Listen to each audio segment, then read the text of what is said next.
যারা আমাদের বিরোধিতা করেন আমরা তাদের উদ্দেশ্যে বলবো, আমরা কখনো কাউকে শত্রু মনে করি না, বরং আমরা সকলের জন্য আমাদের হৃদয়ে ভালোবাসা অনুভব করি। আমরা জানি যারা আমাদের শত্রুতা করে তারা না বুঝে সেটা করে, তারা হয়তো দুনিয়ার কোনো স্বার্থের কারণে সেটা করে। আমরা তাদের প্রতি বিনীত অনুরোধ করব, আপনারা আপনাদের বিবেক দিয়ে ইসলামী ছাত্র শিবিরকে বিবেচনা করবেন এবং আমরা তাদের জন্য দোয়া করব, আল্লাহ যেন তাদেরকে বুঝার তৌফিক দান করে।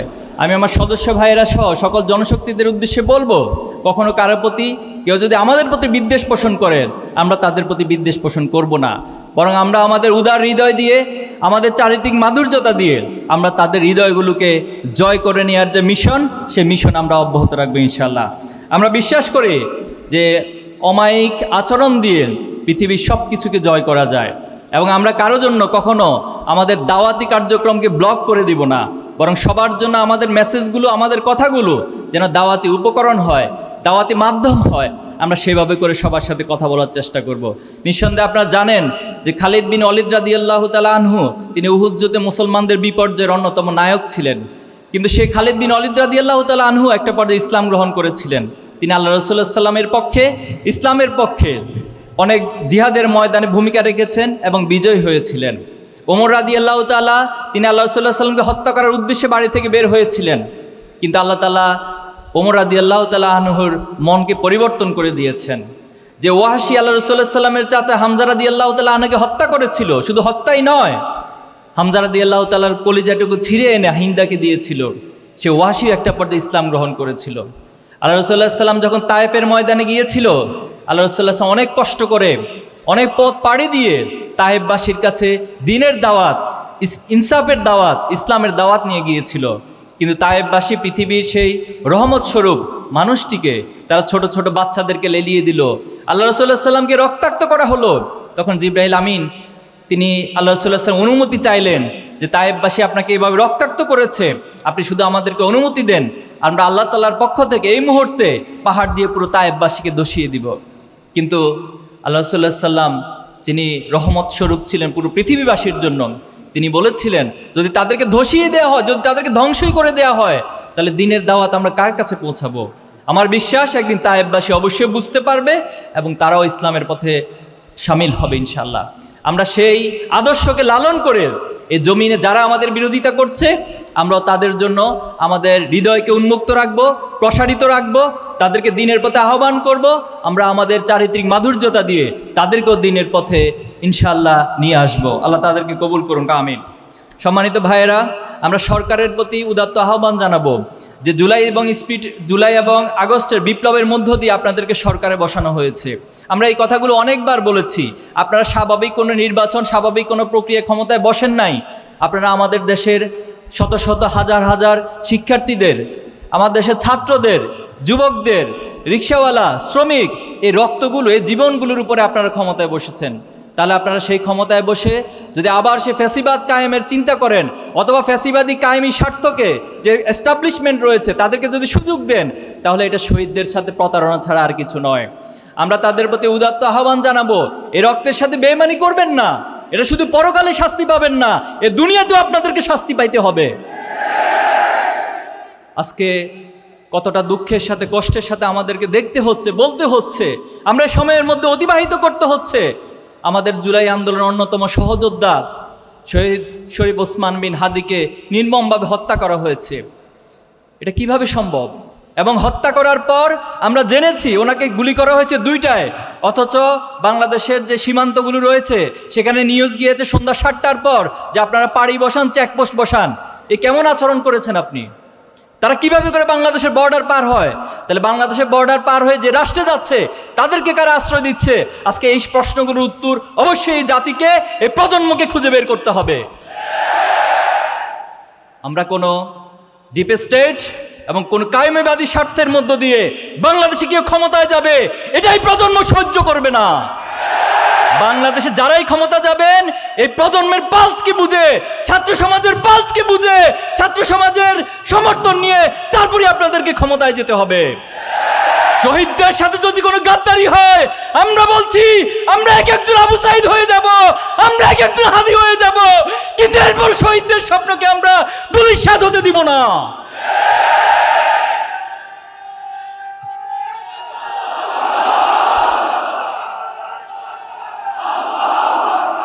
আমরা স্পষ্ট ভাষায় বলবো, অতি সত্বর শহীদ হাদি ভাইয়ের খুনিদেরকে গ্রেপ্তার করতে হবে। বাংলাদেশের সম্প্রতি তেজগাঁও কলেজে সাকিবুল হাসান রানা নামে একজন শিক্ষার্থীকে হত্যা করা হয়েছে, আপনারা জানেন, খুব বেশি আলোচনায় আসে নাই। কাদের হাতে হত্যা করা হয়েছে সেটাও এই জাতি জানে, কিন্তু দুর্ভাগ্য হচ্ছে মিডিয়াগুলো, প্রশাসন এই সাকিবুল হাসান রানার হত্যাকাণ্ডকে গোপন করেছে। এই রাষ্ট্রের জন্য আমরা জীবন দেই নাই, এই রাষ্ট্রের জন্য আমার শহীদ ভাইরা জীবন দেয় নাই। সাবধান হয়ে যান, আপনাদের উদ্দেশ্যে বলবো, সাবধান হয়ে যান, ভালো হয়ে যান। এই রাষ্ট্রের যে আকাঙ্ক্ষা, সে আকাঙ্ক্ষিত রাষ্ট্রকে বাস্তবায়ন করুন, তাহলে আমরা আপনাদেরকে সহযোগিতা করব। আর তার বিপরীত হলে অবশ্যই আমরা এই প্রজন্ম হাসিনাকে যেভাবে করে পতন করেছি তার চেয়ে ভয়াবহ লেভেলে আপনাদের পতন হবে বলে রাখলাম। সংগ্রামী উপস্থিতি, আমাদেরকে শাহাদাতে নিয়ে, আমাদেরকে মৃত্যু নিয়ে, আমাদেরকে গুলি করা নিয়ে কেউ ভয় দেখাবেন না। আমরা পৃথিবীতে পা রেখেছি শাহাদাতের তামান্না নিয়ে। এই পৃথিবীতে ইনসাফ কায়েম হয়েছে শাহাদাতের উপর দিয়ে, রক্তের উপর দিয়ে। আগামী দিনে বাংলাদেশেও শাহাদাতের উপর দিয়ে ইনসাফ কায়েম হবে।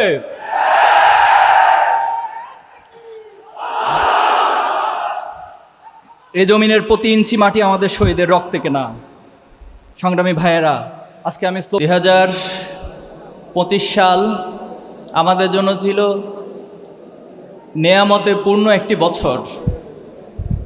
2025 সাল ছিল আমাদের জন্য চ্যালেঞ্জিং একটা বছর। 2025 সাল ছিল আমাদের জন্য নতুন নতুন অভিজ্ঞতার সম্মুখীন হওয়ার বছর। আল্লাহ তাআলার একান্ত মেহেরবানিতে আমরা এই বছরটি অতিবাহিত করেছি। আল্লাহ তাআলা আমাদেরকে এই বছরে যতটুকু অর্জন করার সুযোগ দিয়েছেন তার জন্য আমরা আল্লাহর কাছে তাসবিহ করি, হামদ করি, এবং আল্লাহর কাছে আমাদের নিজের অজান্তে যে ভুলগুলো হয়ে যায় সেটার জন্য আল্লাহর কাছে আমরা ক্ষমা প্রার্থনা করি। সংগ্রামী উপস্থিতি, ইসলামী ছাত্র শিবির 2025 সালের অর্জনের কথা যখন আসে তখন আমার মনে পড়ে শহীদ আব্দুল মালেক ভাইয়ের কথা। শহীদ আব্দুল মালেক ভাইয়ের রক্তরঞ্জিত ক্যাম্পাস থেকে ইসলামী ছাত্র শিবির যাত্রা শুরু করেছিল, এবং সেই যাত্রা থেকে হাঁটি হাঁটি পা করে আজকের এই দিন পর্যন্ত ইসলামী ছাত্র শিবির এসে পৌঁছেছে। আমাদের জন্য এই রাস্তাগুলো স্বাভাবিক পুষ্প বিছানো কোনো রাস্তা ছিল না, এই রাস্তাটা অনেক কণ্ঠকাকীর্ণ ছিল। আজকে যখনই 2025 সালের কোনো অর্জনের প্রসঙ্গ আসে তখন আমার শহীদ মীর কাশেম আলী ভাইয়ের কথা মনে পড়ে। শহীদ মীর কাশেম আলী ভাইয়েরা যে স্বপ্নগুলো দেখেছেন, যে স্বপ্নগুলো প্রজন্মকে দেখিয়েছেন, তিনি সবসময় একটি কথা বলতেন যে আমরা যে স্বপ্ন নিয়ে কাফেলার যাত্রা শুরু করেছি সেই স্বপ্নগুলো আমি আমার সন্তানের কাছে তুলে দিব। আমরা দিন বিজয়ের যে স্বপ্ন দেখেছি, আমরা বাংলাদেশে ইনসাফ প্রতিষ্ঠার যে স্বপ্ন দেখেছি, সেই স্বপ্নগুলো আমি আমার সন্তানের কাছে তুলে দিব, সে তার সন্তানের কাছে তুলে দিবে। এভাবে করে প্রজন্ম থেকে প্রজন্ম একটি পর্যায়ে সেই স্বপ্নগুলো বাস্তবে পরিণত হবে, এবং সেই স্বপ্নগুলো দিন বিজয়ের অন্যতম ভূমিকা হিসেবে পালন করবে। সম্মানিত উপস্থিতি, আজকে ইসলামী ছাত্র শিবির অর্জনের প্রসঙ্গ আসলে শহীদ কামারুজ্জামান ভাইয়ের কথা মনে পড়ে। আজকে ইসলামী ছাত্র শিবির অর্জনের প্রসঙ্গ আসলে জুলাই এবং আগস্টের আগ পর্যন্ত 234 জন ভাইয়ের জীবন উৎসর্গের কথা মনে পড়ে। আজকে জুলাই এবং আগস্টে ইসলামী ছাত্র শিবিরের অসংখ্য ভাইদেরা জীবন দিয়েছেন। আজকে যখনই আমাদের অর্জনের প্রসঙ্গ আসে জুলাই এবং আগস্টের সেই বিভীষিকাময় দিনগুলোর কথা মনে পড়ে। এখানে আমার ভাইয়েরা আছেন সকলে, আপনারা সেই দিনগুলো সাক্ষী। কেমন ছিল সেই দিনগুলো আমাদের জন্য? প্রতিটি দিন, প্রতিটি রাত আমাদেরকে শাহাদাতের জন্য অপেক্ষা করতে হতো।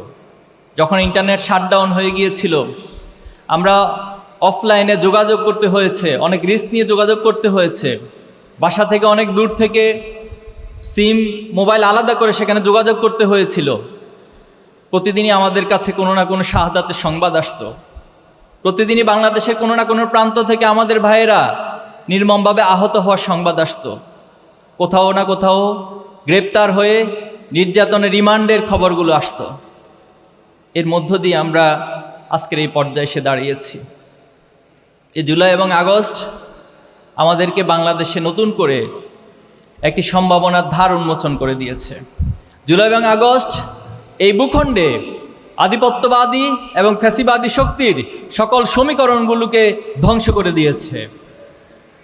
আজকে আমরা আমাদের সেই ত্যাগ, শহীদ এবং যাদের রক্তের বিনিময়ে, ত্যাগের বিনিময়ে আমরা এই অর্জনগুলো হয়েছে, আমরা তাদেরকে স্মরণ করছি, তাদের জন্য আল্লাহর কাছে দোয়া করছি। আল্লাহ যেন তাদেরকে শাহাদাতের মর্যাদা দান করেন। আমাদের আহত পঙ্গুত্ব বরণকারী যে ভাইরা রয়েছেন, আল্লাহ যেন আমাদের ভাইদেরকে সুস্থতা দান করেন। ইসলামী ছাত্র শিবিরের গুম হওয়া 7 জন ভাই রয়েছে। এই 7 জন ভাইয়ের কোনো সংবাদ আমরা পরিবারকে দিতে পারি না। পরিবারগুলো এখনও অপেক্ষায় থাকে। আমাদের আল মুকাদ্দাস ভাইয়ের ভাই, ছোট ভাই আমাকে মেসেজ করে প্রায় সময় যে ভাই আমার কাছে মনে হয় যে আমার ভাই ফিরে আসবে। আমি ওনাদের বাড়িতে গিয়েছিলাম, ওনার আম্মা একই প্রশ্ন করেছিল আমাদেরকে, আমাদের সন্তান ফিরে আসবে না? তখন আমরা নিশ্চুপ হয়ে মাটির দিকে তাকিয়ে থাকা ছাড়া আমাদের কিছুই করার থাকে না। সম্মানিত উপস্থিতি, আজকে জুলাই এবং আগস্টের যে স্বপ্ন, সে স্বপ্নগুলো বাংলাদেশের জমিনে ইনসাফ প্রতিষ্ঠার মধ্য দিয়ে বাস্তবায়িত হোক, আমরা সেটা প্রত্যাশা করি। আমরা প্রত্যাশা করি বাংলাদেশে একটি ইনসাফের সমাজ হবে, যেখানে কোনো ভেদাভেদ থাকবে না। মানুষের অধিকার নিয়ে মানুষকে কষ্ট করতে হবে না, অধিকার সকলের দোরগোড়ায় পৌঁছে যাবে। আমরা এমন একটি সমাজের স্বপ্ন দেখছি, এবং সেই সমাজের স্বপ্ন যারা দেখছি তাদেরকে নিজেদেরকে তৈরি করতে হবে। ইসলামী ছাত্র শিবির কেন প্রতিষ্ঠিত হয়েছিল? ইসলামী ছাত্র শিবির অনেক কারণ, অনেক বিষয়ে প্রতিষ্ঠিত হয়েছিল। এর মধ্যে অন্যতম কারণ ছিল যে কিছু বিশেষ ব্যক্তি, কিছু বিশেষ মানুষ তৈরি করা, কিছু সমাজে ক্রিম পার্সন তৈরি করা, যারা আবু বকরের উত্তরসূরি হবে, যারা ওমরের উত্তরসূরি হবে, যারা খালিদ বিন ওয়ালিদের উত্তরসূরি হবে, যারা সালাউদ্দিন আইয়ুবীর উত্তরসূরি হবে। এভাবে করে তারা পৃথিবীর নানা প্রান্তের যে সাহাবে আজমাইন ছিল এবং এই পৃথিবীতে ইনসাফ প্রতিষ্ঠার জন্য যারা ভূমিকা রেখেছিল, তাদের উত্তরসূরি হয়ে এই বাংলাদেশকেও তারা ইনসাফ প্রতিষ্ঠিত করবে। আমি আমার সদস্য ভাইদের প্রতি এই অনুরোধ রাখছি, আপনারা নিজেদেরকে এই বাংলাদেশ গড়ার জন্য এবং এই পৃথিবীতে সকল মাজলুমের পক্ষে দাঁড়ানোর জন্য, পৃথিবীকে একটি জুলুম মুক্ত পৃথিবী বানানোর জন্য, স্বপ্নের পৃথিবী বানানোর জন্য আপনারা নিজেদেরকে তৈরি করবেন, এবং আগামী দিনের চ্যালেঞ্জ মোকাবেলার জন্য আমরা আমাদের সর্বাত্মক প্রচেষ্টা অব্যাহত রাখবো ইনশাআল্লাহ। স্লোগান দিতে চাই, আপনারা স্লোগান দেবেন আমার সাথে। আমি জুলাইকে স্মরণ করে স্লোগান দিব, আমি ফ্যাসিবাদকে স্মরণ করে স্লোগানগুলো দিব, আমি আর হাদি ভাইকে স্মরণ করে স্লোগান দিব, বাংলাদেশে আগামী দিন ইনসাফকে স্মরণ করে স্লোগান দিব। নারায়ে তাকবীর, নারায়ে তাকবীর, ইসলামী ছাত্র শিবির জিন্দাবাদ, জিন্দাবাদ। কোটা না মেধা, কোটা না মেধা, দিল্লি না ঢাকা, দিল্লি না ঢাকা, গোলামি না আজাদি, গোলামি না আজাদি। বুকের ভিতর অনেক ঝড়, বুকের ভিতর অনেক ঝড়, আপোষ না সংগ্রাম, আপোষ না সংগ্রাম। আবু সাইদ মুগ্ধ, আবু সাইদ মুগ্ধ, আমার ভাইয়ের রক্ত, আমার ভাইয়ের রক্ত, হাদি ভাইয়ের রক্ত, শহীদদের রক্ত।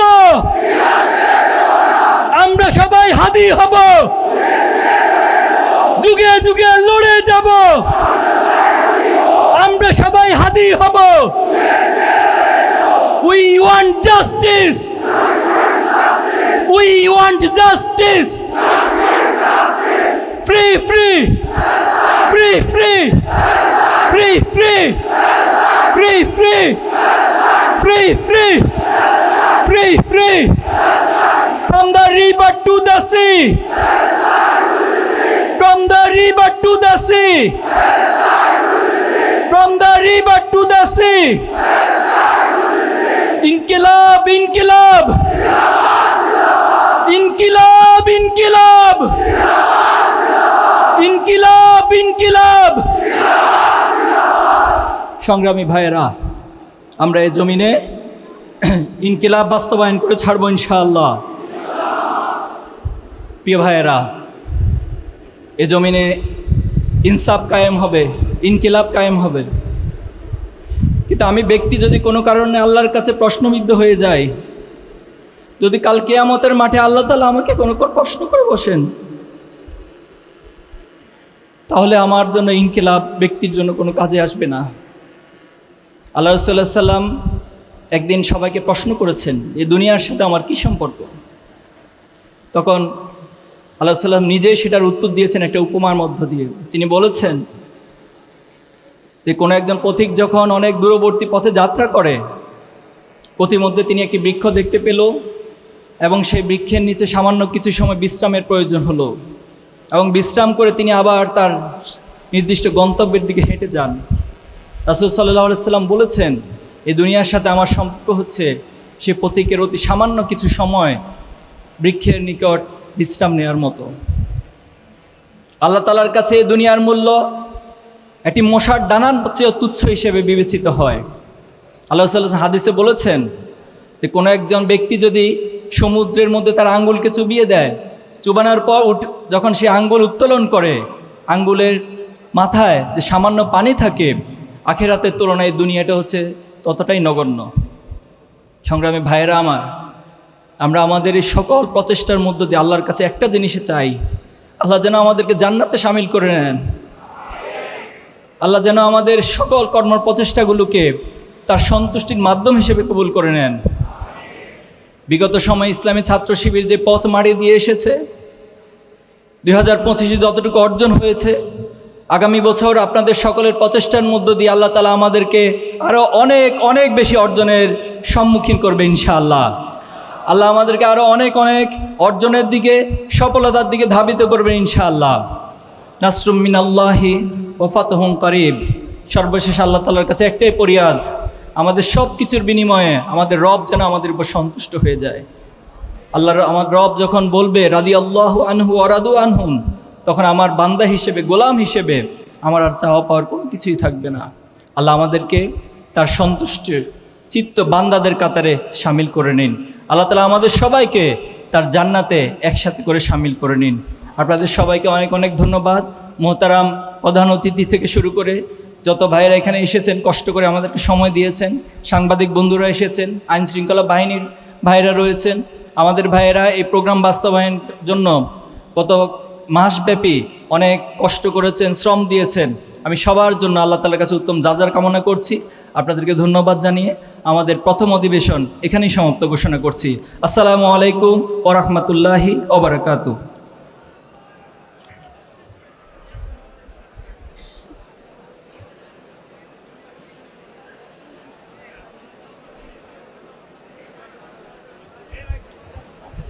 জি, প্রিয় সদস্য ভাইরা, আপনারা হল অফ ফেমে যারা আছেন নিজ নিজ আসনে বসবেন।